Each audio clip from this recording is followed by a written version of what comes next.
what to see, what to rent, and what to skip. It's Movie Reviews with Ryan J. That's right, we're back now with Ryan J., our resident film critic, and your key to seeing movies for free. We're going to tell you about the hottest movie club of the season in just a bit. Good morning, Ryan. Good morning. What is up? What's your What's sign? up? What's my sign? Are you hitting on me too now?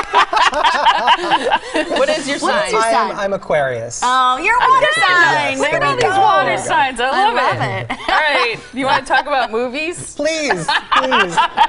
Okay, so Hercules. Yes, the big new movie of the weekend. Hercules! Starring Dwayne "The Rock" Johnson, but this film is reviewed exclusively online at my website, ryanjreviews.com, so you have to go there to see if I'm recommending it or not. Okay. Okay. This next one's been all over the media. Lucy. Yes, and this is the film with Scarlett Johansson where she uses her full brain. Yes, right. Just imagine the pitch meeting for Finally. this. Right, we got a movie, we want to bring in a young Hollywood starlet, and she's going to use her full brain for the movie. Let's see what happens, right? Let's pick a blonde. Yeah, exactly. All right, so she's great, though, because I love her as an actress. A lot of actors and actresses can cry on cue. Not many can actually, like, break into a sweat on cue, and she does that in this movie. Wow. Yeah. So how is it that she happens to be able to tap her full brain?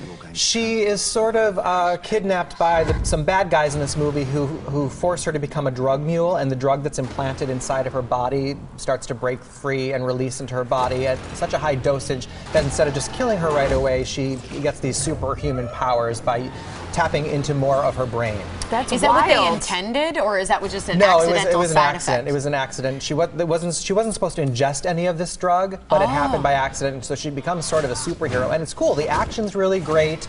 It's a very profound film. You wouldn't know this from the trailer, but it actually kind of poses the question of the meaning of life and then goes ahead and answers it.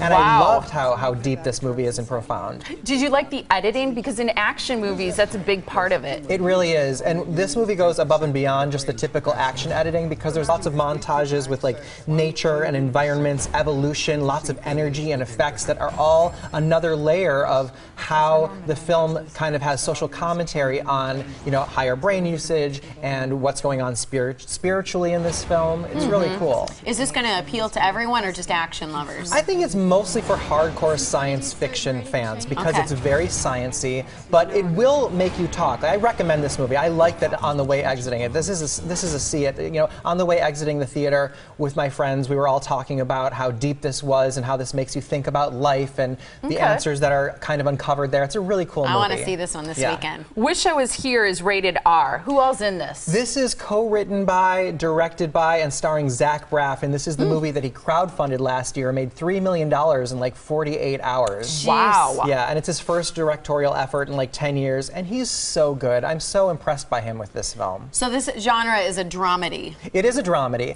and it's very effective. The drama is very compelling, and I was actually teary-eyed for many of the moments. The comedy's laugh out loud funny. I love the cast. Kate Hudson plays his wife. It's actually her best performance since she was Oscar nominated in Almost Famous, right? And Mandy Patinkin plays his father. We've got Josh Gad, who is the voice of Olaf the Snowman in Frozen as his brother. No way. Joey That's King wild. is his daughter. It's a really great cast, and a lot of people are comparing Zach Braff in this film with his talent and skills to like Woody Allen because he's really stepped up his game and he's done something really impressive. Wow. Okay, and it's kind of like this midlife coming of age thing, right? We all love coming of age stories for any age, but we usually see them for younger characters. This is, you know, Zach Braff. He's in his 30s in this film, and I like it because there's so much wisdom in this movie. This is the first time ever. I've never done this before in a movie, but I actually pulled out a notebook and started writing down lines from the movie. There's so many good quotes filled with wisdom in this movie. I'm thinking there are times with friends where I'm going to be having conversations that I'm going to want to refer to these quotes, or I'm going to want to save this for something that I'm going through in my life. Do you remember any? I do. I don't want to spoil them though. But there's great lessons in this movie and great lines. So this is another see it. I loved this movie. Wow. It's on my short list to potentially be one of my top 10 favorite of the year. Wow. So we'll see. It's a great movie. I want to see that. recommendation. Okay.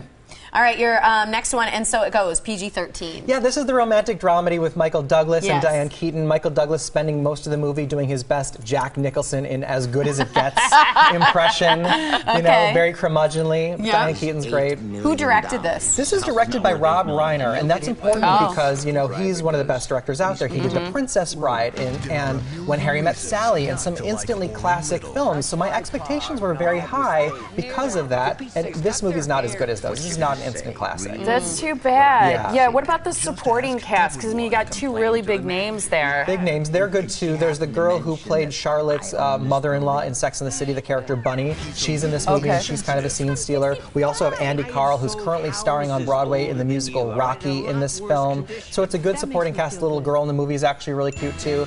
It's good. All right, what's better, the drama or the comedy, and what's your rating? It's the drama that's better. The comedy is a little bit awkward and inappropriate at times, and because of that, it's not a must-see, it's a rental. Okay. It's a rental. Okay, what about your movie club?